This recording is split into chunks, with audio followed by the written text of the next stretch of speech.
الحمد للہ رب العالمین والصلاة والسلام علی خاتم النبیین اما بعد فاعوذ باللہ من الشیطان الرجیم بسم اللہ الرحمن الرحیم۔ حور افضل یا جنتی عورتیں، یہ مضمون کتاب نیکی کی دعوت صفحہ 291 تا 301 سے لیا گیا ہے۔ دعائے عطار، یا رب المصطفیٰ، جو کوئی 17 صفحات کا رسالہ حور افضل یا جنتی عورتیں پڑھ یا سن لے، اسے خوب نیکیاں کرنے، گناہوں سے بچنے اور نیکی کی دعوت عام کرنے کی توفیق عطا فرما، اور اس کو بے حساب جنت میں داخلہ عنایت فرما، آمین بجاہ خاتم النبیین صلی اللہ علیہ وآلہ وسلم۔ درود شریف کی فضیلت حضرت عبد الرحمن بن عوف رضی اللہ عنہ سے مروی ہے کہ نبی پاک صلی اللہ علیہ وآلہ وسلم ایک مرتبہ باہر تشریف لائے تو میں بھی پیچھے ہو لیا۔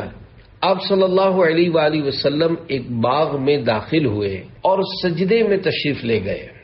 آپ نے سجدہ اتنا طویل کر دیا کہ مجھے اندیشہ ہوا کہیں اللہ پاک نے روح مبارکہ قبض نہ فرما لی ہو، چنانچہ میں قریب ہو کر بغور دیکھنے لگا۔ جب سر اقدس اٹھایا تو فرمایا، اے عبد الرحمن کیا ہوا؟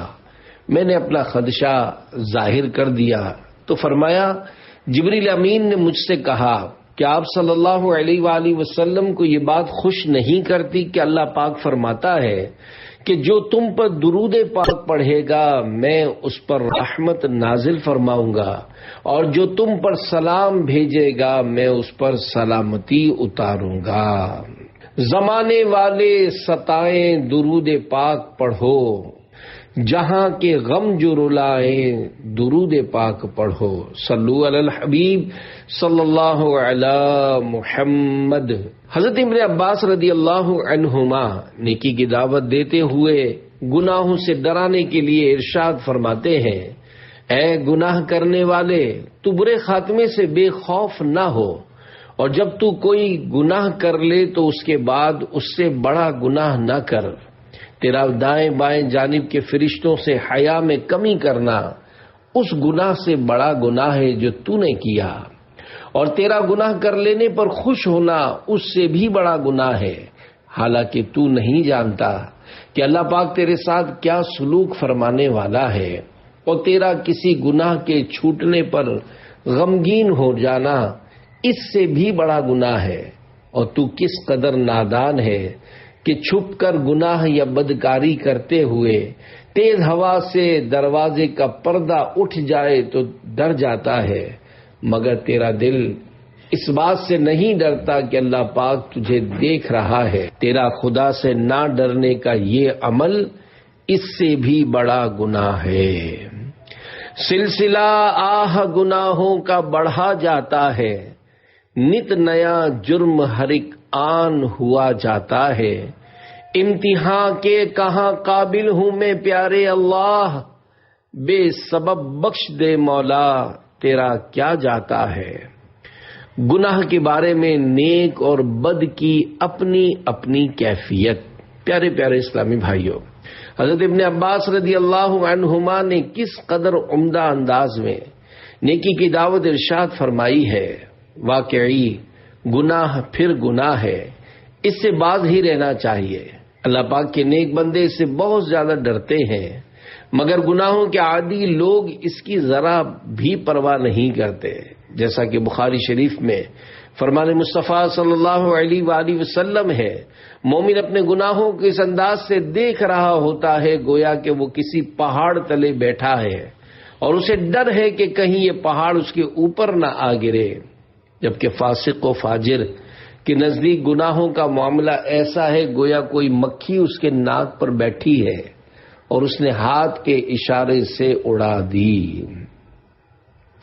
ریچھ بندر کا تماشا دیکھنا حرام ہے۔ پیارے پیارے اسلامی بھائیوں، حضرت ابن عباس رضی اللہ عنہما کی نیکی کی دعوت میں گناہ کرنے سے رہ جانے پر غمگین ہونے کے متعلق بھی ذکر ہے۔ اس ضمن میں دعوت اسلامی کے مکتبۃ المدینہ کی کتاب ملفوظات اعلی حضرت 561 صفحہ 286 سے دیے ہوئے عبرت کے مدنی پھول ملاحظہ ہوں۔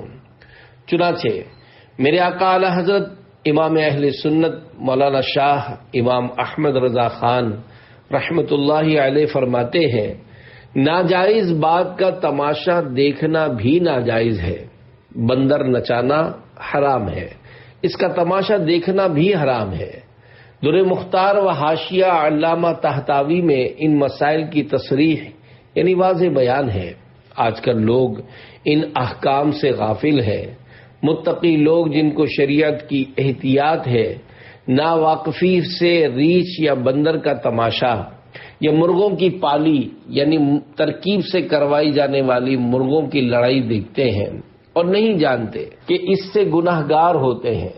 حدیث میں ارشاد ہے، اگر کوئی مجمع خیر یعنی بھلائی کا اجتماع وغیرہ کا ہو اور وہ نہ جانے پایا اور خبر ملنے پر اس نے افسوس کیا تو اتنا ہی ثواب ملے گا جتنا حاضرین کو۔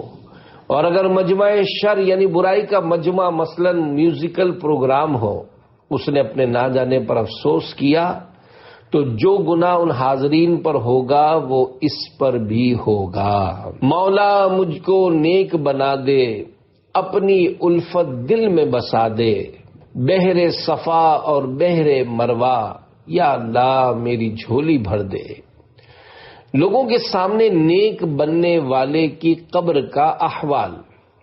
حضرت ابراہیم تیمی رحمت اللہ علیہ اخلاص کے متعلق نیکی کی دعوت دیتے ہوئے ارشاد فرماتے ہیں، میں موت اور اپنے مٹ جانے کو یاد کرنے کے لیے کثرت سے قبرستان آتا جاتا تھا۔ ایک رات قبرستان میں مجھے نیند نے گھیر لیا اور میں نے خواب میں دیکھا کہ ایک قبر پھٹی اور آواز آئی، یہ زنجیر پکڑو اور اس کے منہ میں داخل کر کے اس کی پچھلی شرمگاہ سے نکالو۔ تو وہ مردہ گھبرا کر کہنے لگا، یا رب کریم، کیا میں قرآن نہیں پڑھا کرتا تھا؟ کیا میں بیت اللہ کا حج نہیں کرتا تھا؟ اس طرح یکے بعد دیگرے وہ اپنی نیکیاں گنوانے لگا۔ تو پھر آواز گونج اٹھی، بے شک تو لوگوں کے سامنے تو یہ اعمال کرتا تھا، مگر جب تنہائی میں ہوتا تو نافرمانیوں کے ذریعے مجھ سے اعلان جنگ کرتا اور مجھ سے نہیں ڈرتا تھا۔ میرا ہر عمل بس تیرے واسطے ہو، کر اخلاص ایسا عطا یا الہی۔ پیارے پیارے اسلامی بھائیوں، لرز اٹھیے، گھبرا کر توبہ کر لیجئے۔ یہاں وہ نیک نمازی اور بظاہر سنتوں کے عادی اسلامی بھائی بھی عبرت حاصل کریں، جو سب کے سامنے محض دکھاوے کے لیے فرض تو فرض نفل بھی ادا کرتے ہیں، مگر تنہائی میں عمل سے غفلت برتتے ہیں۔ نیک نظر آنے کے لیے عوام میں تو خوب حسن اخلاق کے پیکر بنتے، ہر ایک کو احترام سے جھک کر سلام کرتے اور جی جناب سے مخاطب ہوتے ہیں، مگر گھر میں شیر ببر کی طرح دھاڑتے، خوب تتکار اور دل آزار گفتگو کرتے، بلکہ مار دھاڑ تک سے بھی نہیں چوکتے ہیں۔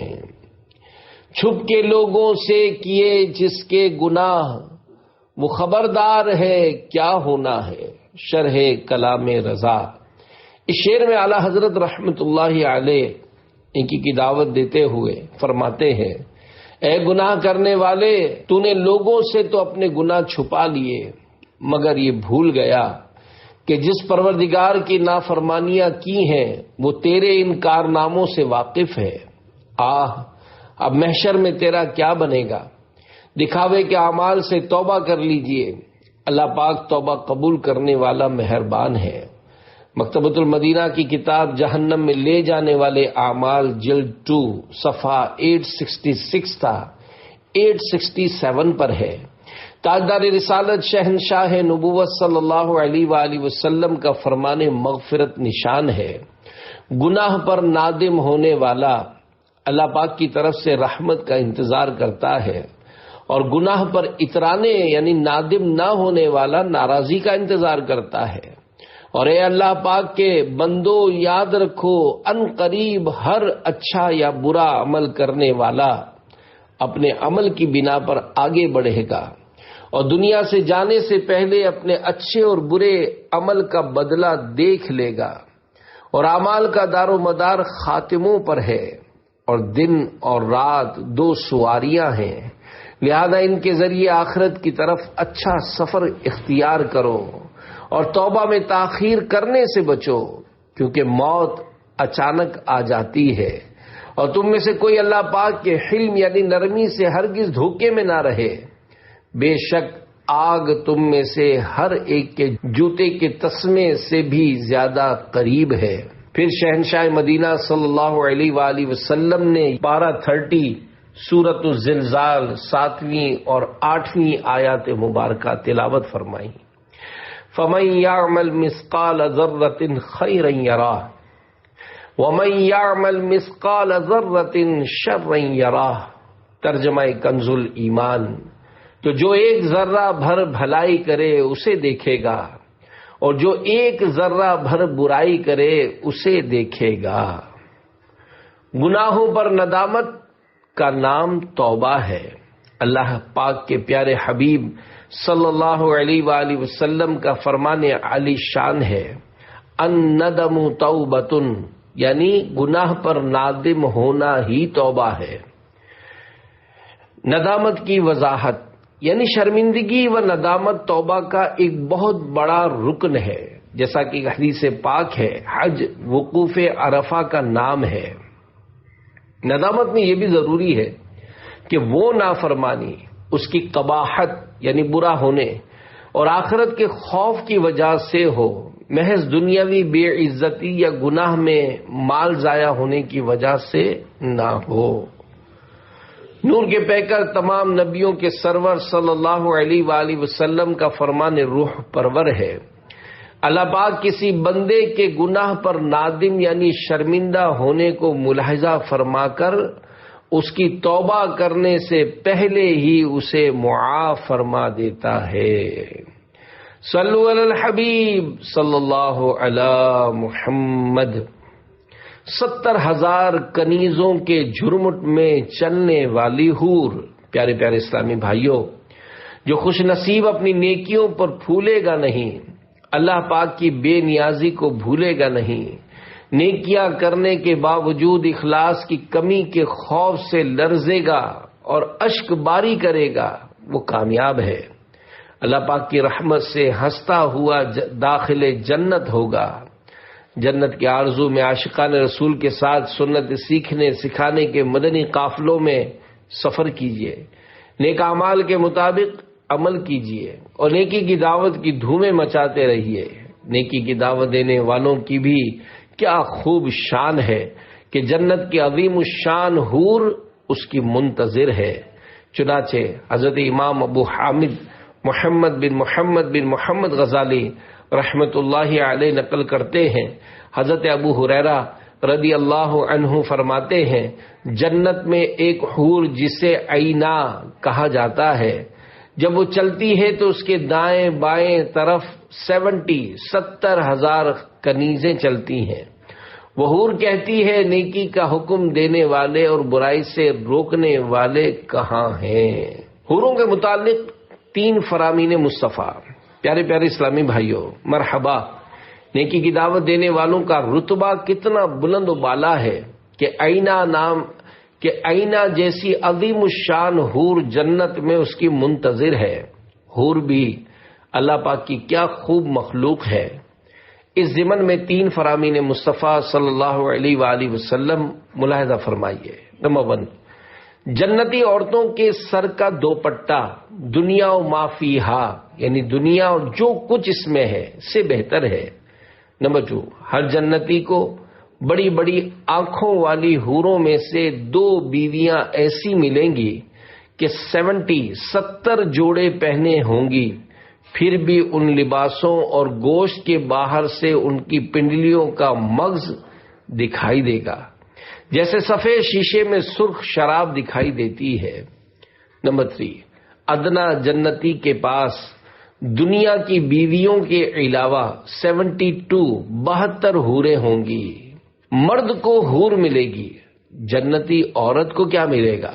سوال، جنتی مرد کو حور ملے گی، جنتی عورت کے لیے کیا ترکیب ہوگی؟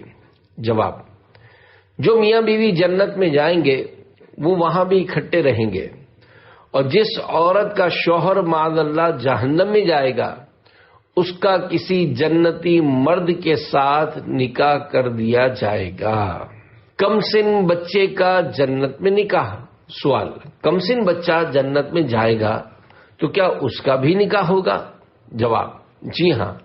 حضرت امام احمد بن حجر مکی شافعی رحمۃ اللہ علیہ فرماتے ہیں کم سن بچہ حشر میں دنیاوی عمر اور جسامت پر اٹھایا جائے گا، پھر جنت میں داخلے کے وقت اس کی جسامت بڑھا دی جائے گی اور وہ بالغ کی طرح داخل جنت ہوگا، اور دنیاوی عورتوں اور حوروں کے ساتھ اس کا نکاح کر دیا جائے گا۔ کنوارے فوت ہونے والوں کا نکاح؟ سوال، جو مسلمان مرد و عورت کنوار پن میں رخصت ہوئے ہوں کیا ان کے بھی نکاح کی کوئی صورت ہوگی؟ جواب، جن مردوں یا عورتوں کا ساری زندگی نکاح نہیں ہوتا ان کا بھی جنت میں ایک دوسرے سے نکاح کر دیا جائے گا۔ جنتی عورتیں افضل یا حوریں؟ سوال، دنیا کی جنتی عورتیں افضل ہیں یا حوریں؟ جواب، دنیا کی جنتی عورتیں حوروں سے افضل ہیں۔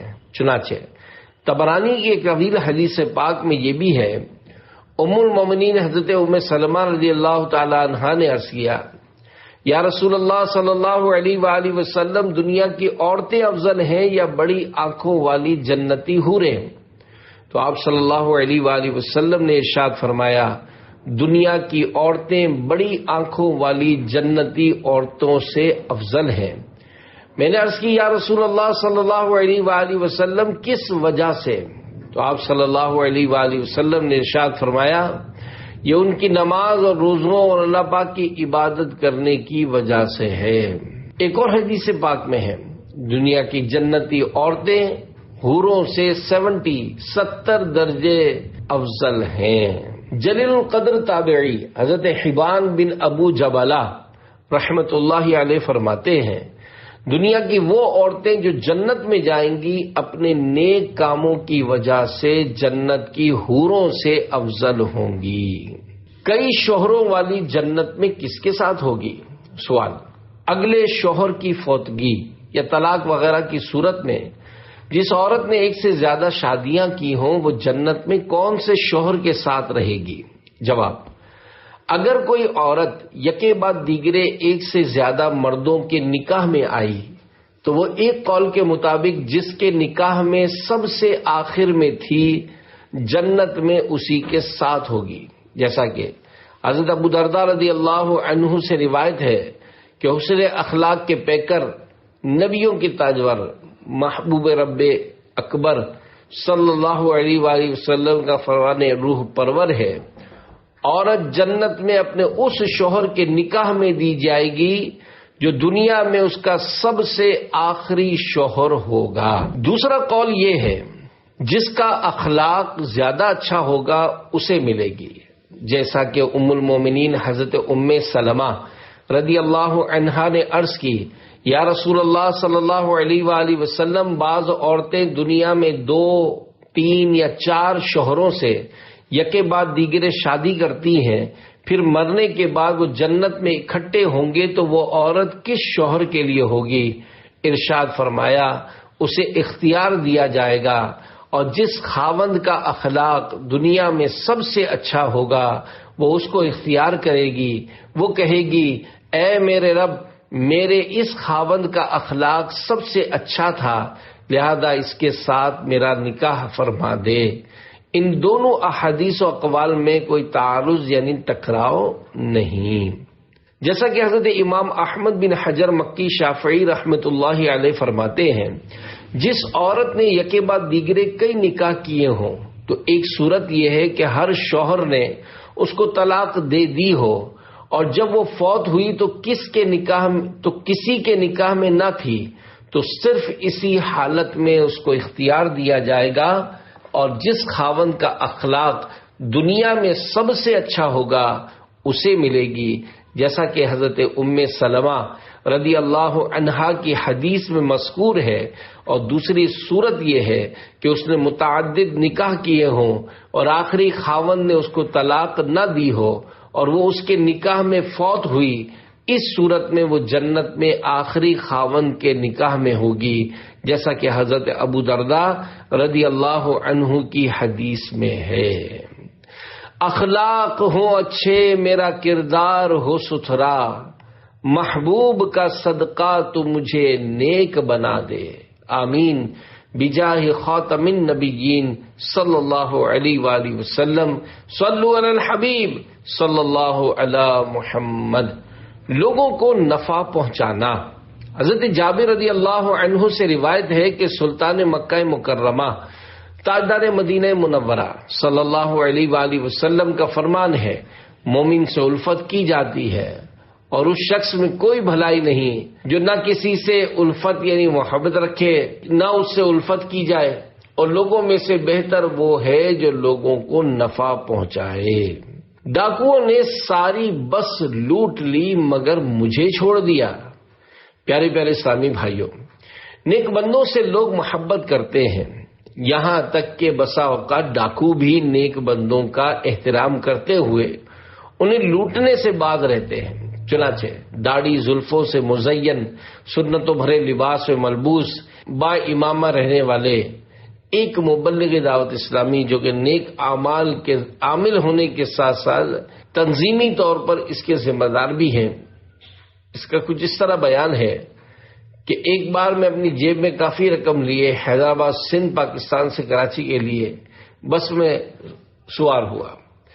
بس ابھی بمشکل آدھا گھنٹہ چلی ہوگی کہ اچانک مختلف نشستوں سے 4-5 افراد ایک دم اسلحہ تان کر کھڑے ہو گئے۔ ان میں سے جو سب سے قدآور تھا اس نے لپک کر ڈرائیور کو ایک زوردار تماچا جڑ دیا اور اسے دھکیل کر ڈرائیونگ سیٹ پر قابض ہو گیا۔ بس ایک کچے راستے میں اتار دی گئی۔ اب ڈاکو نے چلتی بس میں ہر ایک کی جامہ تلاشی لینی اور لوٹنا شروع کر دیا۔ بس میں شدید خوف و ہراس تھا، میں بھی ایک دم سہما ہوا تھا۔ میری اگلی نشست پر مضبوط قد و قامت کے نوجوان بیٹھے تھے اور مجھے اندیشہ تھا کہ کہیں ایسا نہ ہو کہ یہ ڈاکوؤں کے خلاف مزاحمت کریں اور وہ گولی چلا دیں۔ بہرحال میں نے احتیاطاً تجدید ایمان کرنے کے بعد آنکھیں بند کر لیں۔ میرے برابر جو صاحب بیٹھے ہوئے تھے، ایک ڈاکو نے ان کی تلاشی لی اور جو ہاتھ آیا چھین لیا، مگر مجھے ہاتھ نہ لگایا۔ دوسرا ڈاکو آیا، اس نے بھی صاحب کی تلاشی لی، مزید ان کی کسی جیب سے 100 روپے کا نوٹ برآمد ہوا، وہ بھی لوٹ لیا اور مجھے چھیڑے بغیر جانے لگے۔ تیسرے ڈاکو نے میری طرف اشارہ کر کے آواز دی، مولانا صاحب کو مت لوٹنا۔ یہ دیکھ کر میرے پیچھے بیٹھے ہوئے کسی پیسنجر نے موقع پا کر اپنی رقم کی گڈی میری پیٹھ کی طرف کرتے کے اندر سرکا دی۔ کسی خاتون نے پیچھے سے سونے کا لاکٹ نیچے میرے پاؤں کی طرف پھینک دیا۔ اس کا علم مجھے بعد میں ہوا۔ بہرحال ڈاکو لوٹ مار کرنے کے بعد بس سے اترے اور فرار ہو گئے۔ اب بس کے لٹے ہوئے پیسنجروں کی آواز نکلی، شور و غل اور واویلا شروع ہو گیا۔ کسی نے میری طرف اشارہ کر کے چلا کر کہا، اس مولانا کو پکڑ لو۔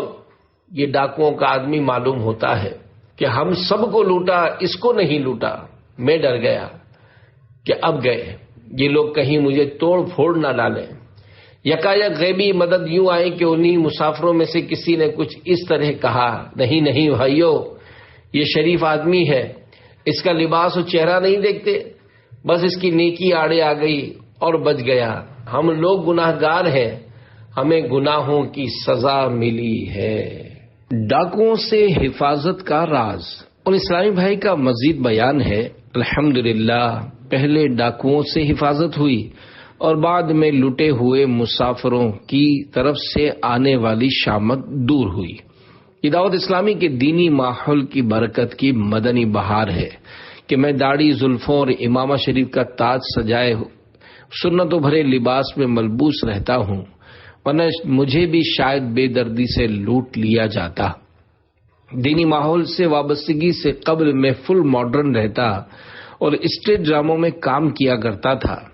اللہ پاک و رسول صلی اللہ علیہ وآلہ وسلم کا کرم ہوا کہ مجھ گناہگار کو دعوت اسلامی نے توبہ کا راستہ دکھایا، نمازی بنایا، سنتوں کا رنگ چڑھایا، حضور غوث پاک رحمت اللہ علیہ کے سلسلے میں مرید بننے کا شرف دلایا، نیک بننے کے نسخے یعنی نیک اعمال کا عامل اور اپنے پیر صاحب کی طرف سے ملنے والے شجرہ قادریہ رضویہ کہ کچھ نہ کچھ اوراد پڑھنے والا بنایا، جس میں ایک ورد یہ بھی ہے، بسم اللہ علی دینی، بسم اللہ علی نفسی و ولدی و اہلی و مالی، یعنی اللہ پاک کے نام کی برکت سے میرے دین، جان، اولاد اور اہل و مال کی حفاظت ہو۔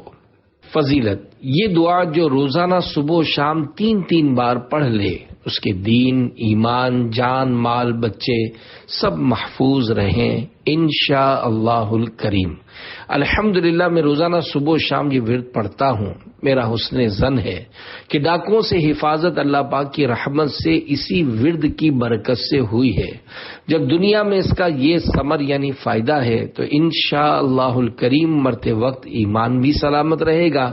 میری تمام اسلامی بھائیوں اور اسلامی بہنوں سے مدنی التجا ہے کہ دعوت اسلامی کے دینی ماحول سے ہر دم وابستہ رہیں اور مکتبۃ المدینہ سے نیک اعمال کا رسالہ حاصل کر کے اس کے مطابق زندگی گزارنے کی کوشش کریں۔ انشاء اللہ الکریم دونوں جہانوں میں بیڑا پار ہوگا۔ صبح و شام کی تعریف۔ پیارے پیارے اسلامی بھائیوں، دیکھا آپ نے دعوت اسلامی کے دینی ماحول کی بھی کیا خوب مدنی بہاریں ہیں۔ مذکورہ ورد کرنے کے اوقات یعنی صبح و شام کی تعریف بھی سمجھ لیجئے۔ چنانچہ شجرہ قادریہ رضویہ صفحہ 10 پر ہے، آدھی رات ڈھلے سے سورج کی پہلی کرن چمکنے تک صبح ہے۔ اس سارے وقفے میں جو کچھ پڑھا جائے اسے صبح میں پڑھنا کہیں گے، اور دوپہر ڈھلے یعنی ابتدائے وقت ظہر سے لے کر غروب آفتاب تک شام ہے۔ اس پورے وقفے میں جو کچھ پڑھا جائے اسے شام میں پڑھنا کہیں گے۔ صلو علی الحبیب صلی اللہ علی محمد۔ امیر اہل سنت دامن برکاتہ العالیہ کی کتاب نیکی کی دعوت کا مضمون یہاں ختم ہوا۔ امیر اہل سنت کی بیرون ملک روانگی ضرورتاً کچھ تبدیلی کے ساتھ 8 صفر المظفر 1444 8 صفر المظفر 1444 ہجری بمطابق 5 ستمبر 2022 کی رات مدنی چینل پر پاکستان میں حالیہ سیلاب زدگان کی خدمات دعوت اسلامی پر مشتمل پروگرام بنام مدد کی گھڑی ہے میں امیر اہل سنت حضرت علامہ مولانا محمد الیاس عطار قادری رضوی ضیائی دامت برکاتہم العالیہ کی شرکت ہوئی۔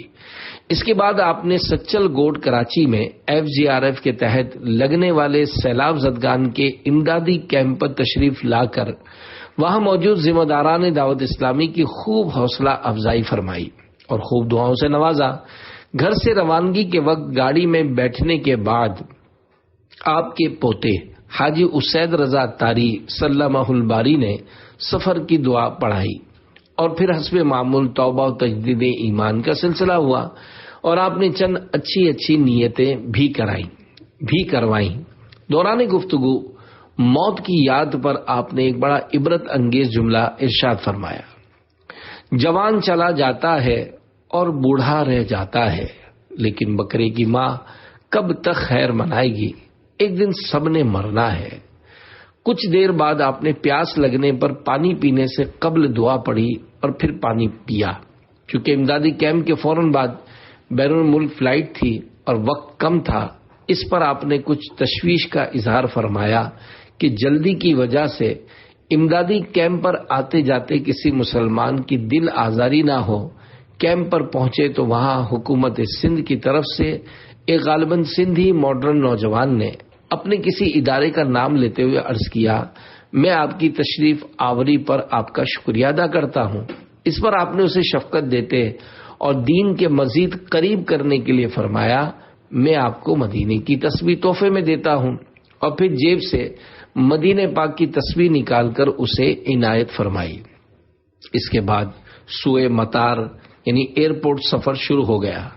آپ نے ایئرپورٹ پر اترنے سے قبل ارشاد فرمایا انشاء اللہ الکریم ربیع الاول شریف کا چاند کراچی میں دیکھنے کی نیت ہے، پھر 12 راتیں مدنی مذاکروں کا سلسلہ ہوگا، 13ویں رات بھی مختصر مدنی مذاکرہ ہوتا ہے۔